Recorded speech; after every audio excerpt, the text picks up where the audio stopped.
The Child's Play Theater campus is working to recover from storm damages after the recent microburst that hit Tempe. The theater's offices and rehearsal spaces were significantly damaged to the point that the theater, for temporary time, had to stop its operations. Steve Martin is managing director of Child's Play, and he joins us with more on this. Steve, thanks for joining us. You did have to stop for a little bit, but you're back up and operational now? Right. We lost electricity. We lost all of the power to our communications. So once we got that all back up again and running, it was fine. There was really just a portion, a wing of our campus that got damaged. Talk to us about Child's Play for those who aren't familiar with the organization. Who are you? Child's Play's been around for 50 years. We are a professional theater company that chooses to perform for children, school children, families, young audiences. We produce about 5 or 6 shows a year. We perform at the Herberger Theater Center, but we also take shows out into the schools. And we do more than 100 performances a year in schools around the valley and around the state. Then we also have a huge education program, and included in that is our campus and our academy program.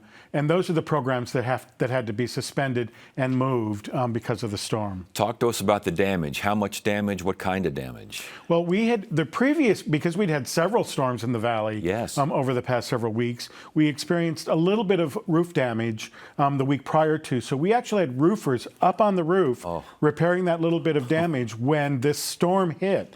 And it just ripped off the rest of the roof, poured down rain into our classrooms. The ceilings fell. The floors got flooded. We have a sprung floor, as you can see here, and that whole floor got destroyed and has to be replaced. The men's room is completely destroyed, and it was all because of water damage.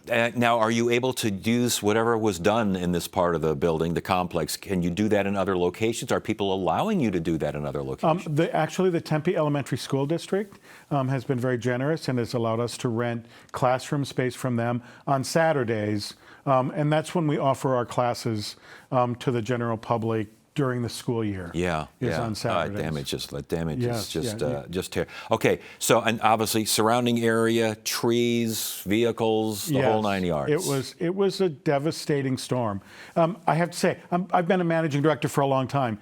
Microbursts are not in the guidebook. Yeah, I was going to go. So, no, and they happen, and then they're over, and you go, "What the heck just happened?" We do now. No injuries.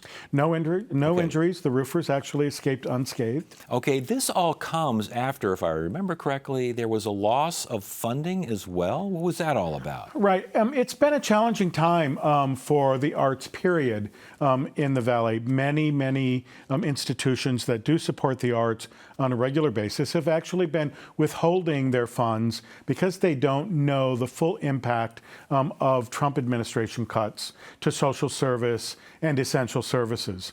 And so a lot of the funds that we were counting on have now been withheld by those foundations and corporations because they want to be able to address immediate needs in our community. I can't complain about that, but it really does affect us in our ability to do our work. These are NEA grants? No, those were just grants from foundations and local governments and corporations. But then we had our National Endowment for the Arts grant withdrawn, which we had been awarded, and then we got a letter saying, sorry, we're not going to give you this money. Is there any chance of that money, that particular money, being reallocated? No, we appealed the decision, and the appeal was not honored. So we will not receive those funds this year. So all told, how much of a financial hit are you guys looking at? Well, I have to say, post pandemic, the recovery for performing arts organizations in particular has been very slow. Public audiences have been slow to come back. I have to say, we depend a lot on school participation. They have come back in droves. We sell out all of our school 7 performances a week for 3 or 4 weeks, and we sell them out, 700 seats a performance. It's huge for us.